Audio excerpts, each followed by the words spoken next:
Días, siendo las 10:35 de la mañana del día de hoy, 26 de abril del 2021, en el grado 15 penal del circuito, con funciones de conocimiento. Si están en la audiencia de formulación de acusación en el radicado 760016.193, 2016 35961, que por el delito de homicidio culposo cometido por Juan Pablo, para tales efectos procesadores acá a la presencia de las partes, presenta el abogado defensor, quien puede proceder con el examen directo a la perito. Gracias, su señoría. Señora Juliana, buenos días. ¿Podría indicar el tribunal cuál es su profesión? Buenos días, soy psicóloga forense. ¿Dónde cursó sus estudios universitarios? Pero ¿quién corre? En la Universidad de los Andes.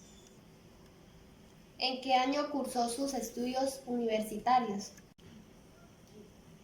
Mis estudios universitarios los cursé en el periodo de 1999 al 2003. ¿Tiene usted cursos de posgrado o de perfeccionamiento? Sí, tengo un magíster en psicología clínica de la misma Universidad de los Andes. ¿Cuándo realizó estos cursos o posgrado? Al 2009. Del año 2006 al 2009. Perfecto, señora Juliana. ¿Dónde se ha desempeñado usted en términos laborales? Bueno, yo he trabajado en dos hospitales, en el Hospital Dr. Cruz y en el Hospital San Felipe. ¿Cuáles han sido sus funciones en estos dos hospitales?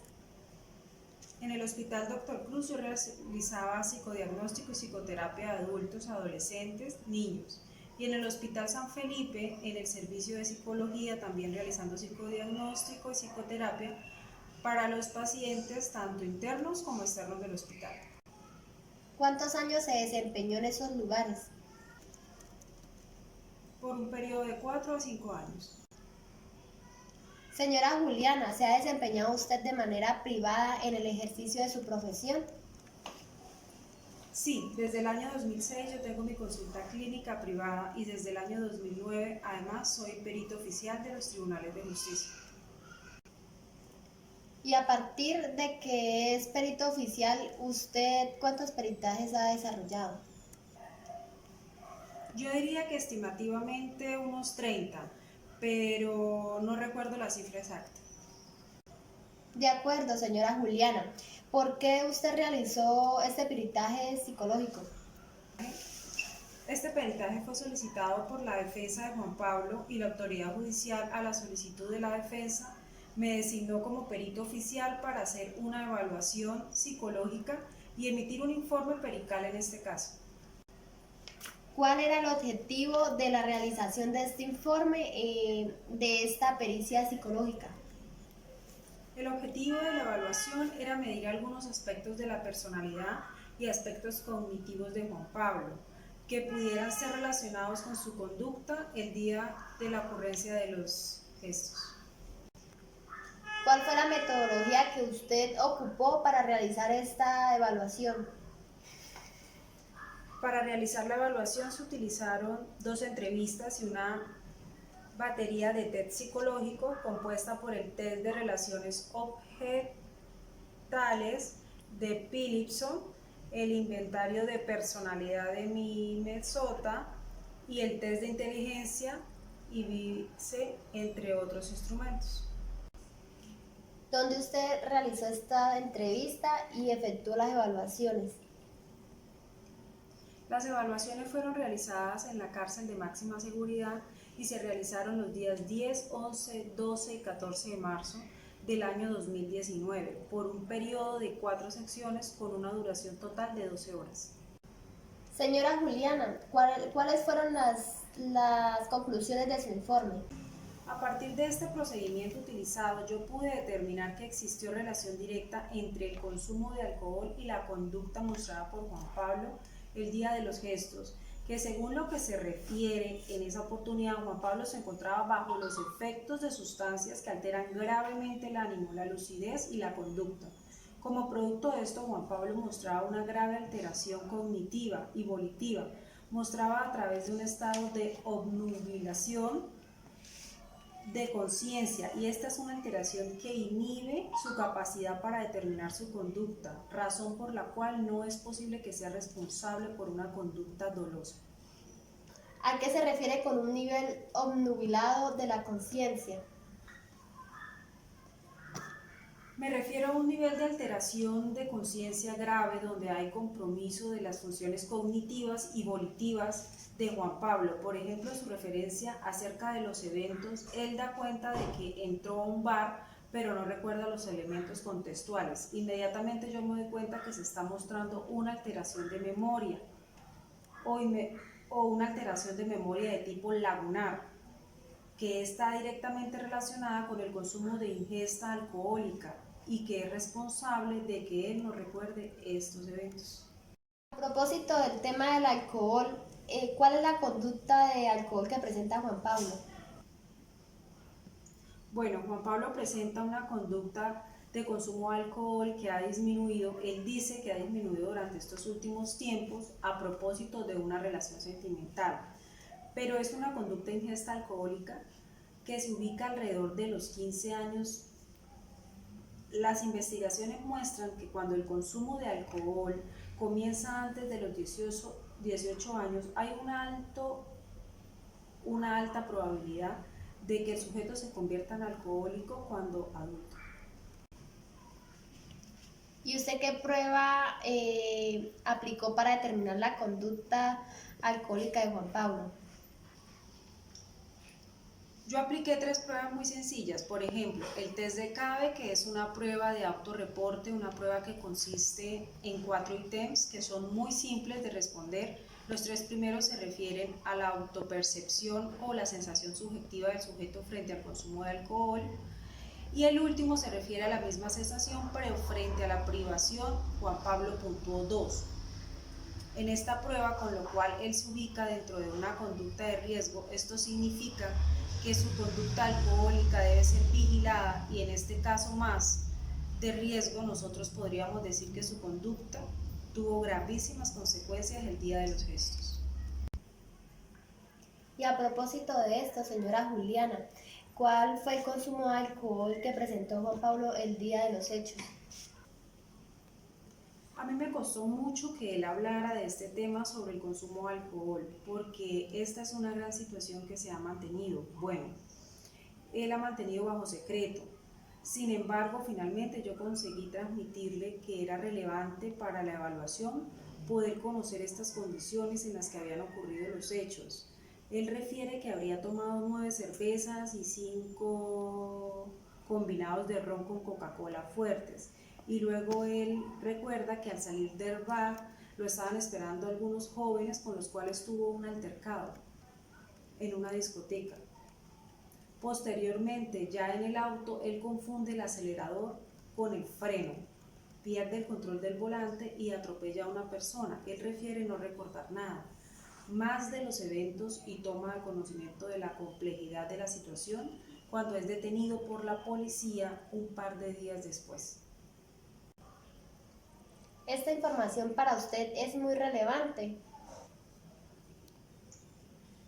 Esta información es muy relevante porque el objetivo de la evaluación era precisamente establecer la relación de la conducta de Juan Pablo con los hechos sucedidos ese día. Para yo poder establecer el estado en el que se encontraba él, necesitaba conocer de estos hechos, y de hecho el conocimiento que tuve en la evaluación es lo que me permite concluir que Juan Pablo se encontraba en un estado de conciencia de grave alteración de sus funciones cognitivas y volitivas, que le impide la determinación de su conducta, y en este contexto él no es responsable de la conducta dolosa.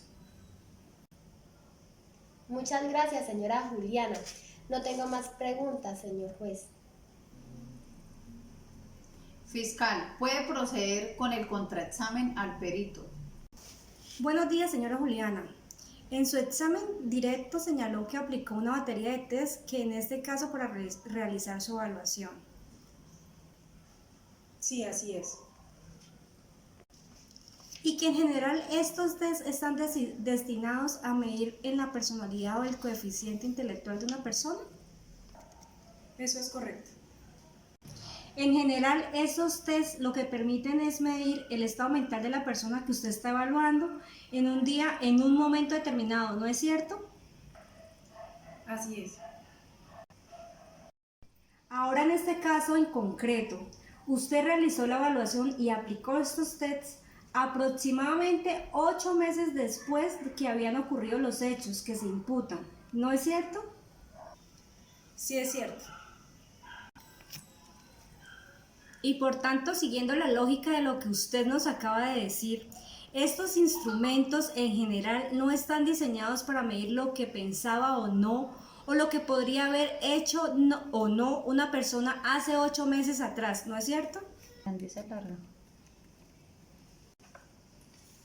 No exactamente, porque es justamente lo que permiten las pruebas psicológicas, es dar cuenta de la condición de personalidad de un sujeto. Esta condición tiene características de estabilidad. Por tanto, lo que se evalúa en el presente es posible de ser relacionado de manera explicativa con la conducta del sujeto y en otros momentos de su vida.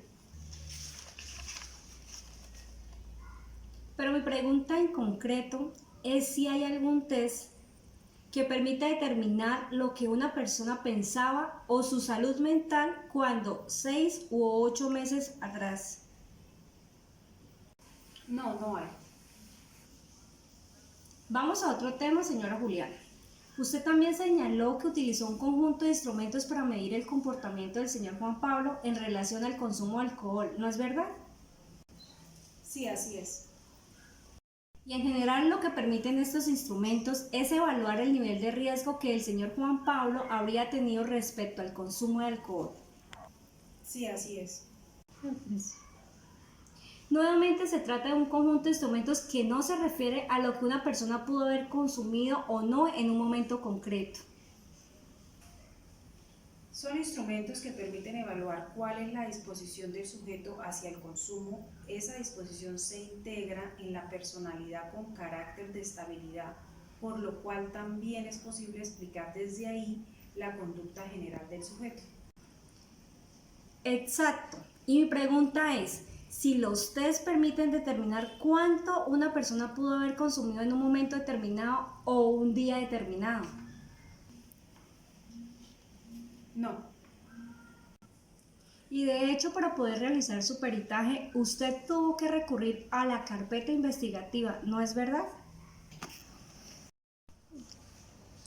así es. La carpeta fue proporcionada por el fiscal de la causa y es revisado de acuerdo a los estándares de ese tipo de evaluación. Y en esa carpeta investigativa no existe ninguna alcoholemia que se haya practicado el señor Juan Pablo para medir el grado de alcohol que tenía el día que ocurrió los hechos, ¿es verdad? No, no es cierto. Tampoco existe en esa carpeta ningún examen de sangre que se haya practicado el día en que ocurrió los hechos, en donde se midiera el nivel del cual tenía su sangre. No, no existía. Tampoco de hecho practicó ningún test científico o médico destinado a medir cómo el señor Juan Pablo se comporta o reacciona frente al consumo de alcohol, ¿no es verdad? Yo apliqué los tests que están descritos en la metodología. Pero según usted nos dijo, estos tests fundamentalmente tienen por objeto evaluar el nivel de riesgo frente al consumo de alcohol no acepto. Sí, así es. ¿Por qué usted no practicó ningún test que mida la reacción fisiológica o la resistencia del señor Juan Pablo con respecto al consumo concreto de alcohol, no es verdad? No, no aplico este tipo de tests. ¿Usted no es toxicóloga? No, Tampoco es farmacóloga, ¿no es verdad? no, yo no he dicho que lo sea y en ninguna parte de mi informe aparecen esos elementos. Y yo no afirmo que usted no sea. Le pregunto si lo es simplemente, tampoco es química, ¿no es verdad? No, tampoco. Ahora bien, la entrevista que usted tuvo con el señor Juan.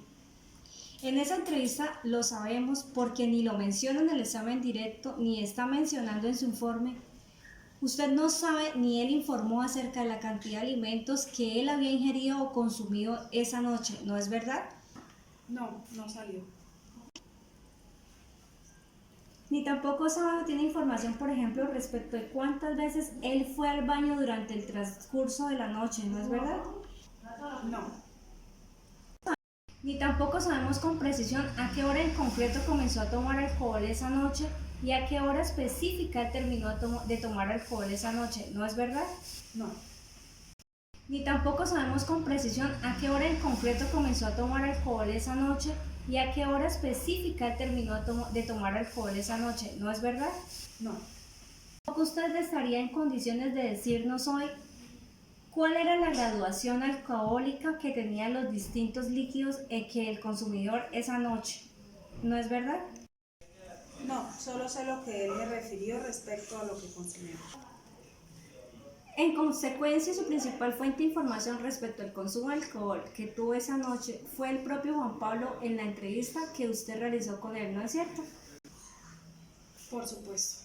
Y esta entrevista usted nos dijo, fue realizada aproximadamente 8 meses después de que ocurrieron los hechos que hoy día se imputan. Sí, así es. Y de hecho usted con posterioridad siguió estudios de posgrado en la Universidad de los Andes, en donde obtuve un magíster en psicología clínica. Sí, eso es correcto. En consecuencia, sería justo afirmar que su especialidad, desde el punto de vista de su formación formal, es en psicología clínica, ¿no es verdad? Sí, así es. En el examen directo nos dijo que a partir prácticamente desde que se licenció en psicología, usted ha tenido una práctica profesional intensa tanto en hospitales públicos como en clínicas privadas, ¿no es verdad? Así es. La práctica profesional ha sido centralmente en psicología clínica. En el área de psicodiagnóstico y psicoterapia. Por tanto, su experiencia profesional más vasta y principal es en psicología clínica. Podría decirse. Pero reitero que soy perito oficial de los tribunales de justicia desde el 2009, o sea, 11 años a la fecha. No más preguntas, señor juez.